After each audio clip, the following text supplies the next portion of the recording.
Hi friends, మీ అందరికీ yoga day శుభాకాంక్షలు. So ఈరోజు మీకు ఒక అద్భుతమైన యోగాని చూపెడతాను. సో అదేంటంటే శీర్షాసనం.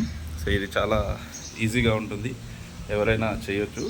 బట్ కొంచెం ప్రికాషన్స్ తీసుకొని కొన్ని రోజులు ప్రాక్టీస్ చేయాలి.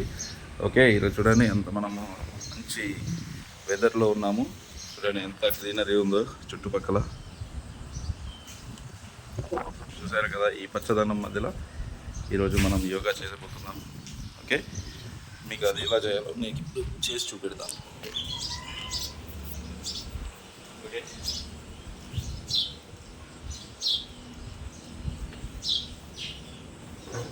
మొదటిగా ఇలా మోకాళ్ళపై కూర్చోండి. తర్వాత ఇలా చేతులు కింద పెట్టేసి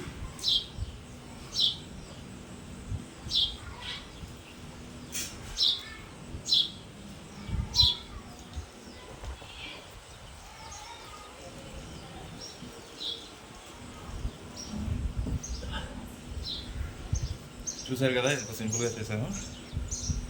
సో ఇది ఫస్ట్ కొంచెం డిఫికల్ట్గా ఉంది, బట్ చేస్తూ ఉంటే ఈజీగా ఉంది, చాలా ఈజీగా వస్తుంది. మనం ఫస్ట్ పైకి కాళ్ళు పెట్టడమే కష్టంగా ఉండేది. తర్వాత కాళ్ళు పెట్టి బ్యాలెన్స్ చేస్తూ కాళ్ళను అటు ఇటు కదిలిస్తూ కూడా నేను బ్యాలెన్స్ మెయింటైన్ చేస్తున్నాను.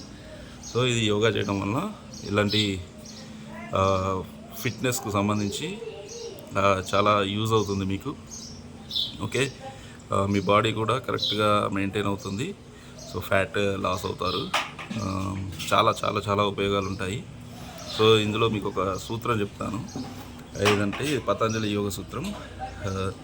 అదేంటంటే దీర్ఘకాల నైరంతర్య సత్కార సేవిత దృఢభూమి. అంటే దీర్ఘకాలం, ఎక్కువ కాలము, నైరంతర్య నిరంతరాయంగా, సత్కార సక్రమంగా, సేవిత చేస్తే దృఢభూమి అంటే స్ట్రాంగ్ ఫౌండేషన్ మీకు వస్తుంది. అంటే యోగాలో అది ఇంపార్టెంట్ సూత్రం. సో ఏదైనా ఒక యోగాని చాలా కాలం చేస్తే మీరు దాంట్లో పర్ఫెక్షన్ సాధిస్తారు. Okay friends, thank you once again. మీ అందరికీ యోగా డే శుభాకాంక్షలు.